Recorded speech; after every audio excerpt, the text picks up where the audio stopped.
بسم الله الرحمن الرحیم.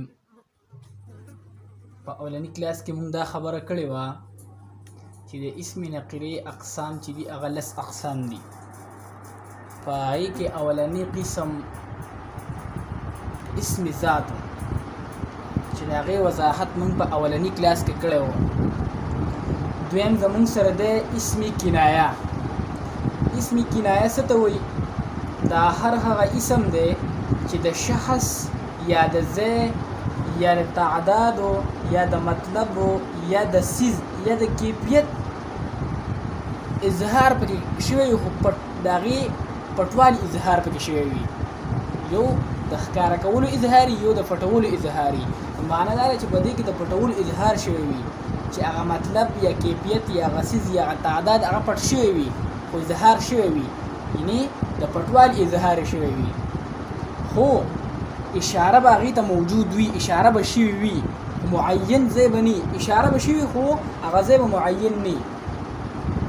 لکه مثال کے طور پر کیا تم وہاں گئے تھے، نو وہاں چې دی اوس هلته اشاره شوي، هغې مکان ته اشاره شوې ده خو معلوم نه دی، معین نه دی.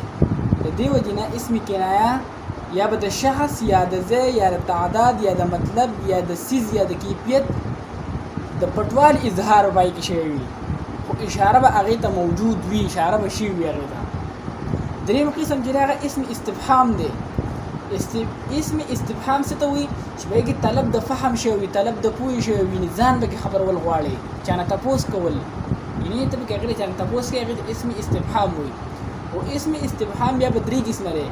یا به دا استحباري وي، معنا دا ده چې هغه خبر چې پای کې ته د چا نه طلب کوې، د پوهې د خبره ځان د خبرولو طلب کوې، پای کې یعنې ځان پای کې خبرول غواړې. لکه مثال کے طور پر کمره میں کون تھے، په کمره کې څوک وو. نو اوس دا سوال وکړه، استفهام راغی، خو کوم استفهام استحباري دی، ته پکې طلب د خبر کوې، ځان پوه کوې چې څوک دی په دې کمره کې. دویم قسم دی اسم استفهام اقراري. استفهام اقراري څه ته وایي؟ چې په هغه استفهام چې پکې اقرار وکړې، اون سوال کې خو په سوال کې ستا اقرار ہوتی او دا تسی دے.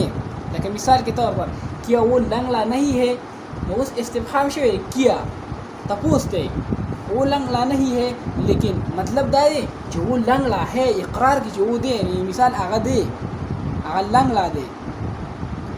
انکاری دریم دی چې د استفهام قسم چې دریم دی هغه انکاری دی، استفهام انکاری. لکه مثال کے طور پر داسې استفهام ته وکړي چې پکې ته انکار وکړي، هم تپوس وکړي خو هم انکار وکړي، یعنې معنا به چې پای کې دننه معنا د انکار پرته وي، یعنې د متکلم په خپله دې د دغې خبرې نه انکار کوي. لکه مثال کے طور پر زید نے یو کب کہا تھا، زید داسې کله ویلي وو.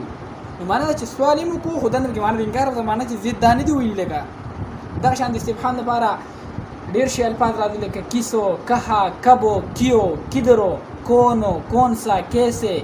نو ډېر شي الفاظ دي چې هغه د استفهام لپاره استعمالېږي، او اهم اقسام چې دي هغه د استفهام 3 دي. یو استفهام استحباري دی، دویم د استفهام اقراري، او دریم د استفهام انکاري. انشاءالله صفات اقسام ډېر دي، هغه بیا بل کلاس کې انشاءالله د هغې وضاحت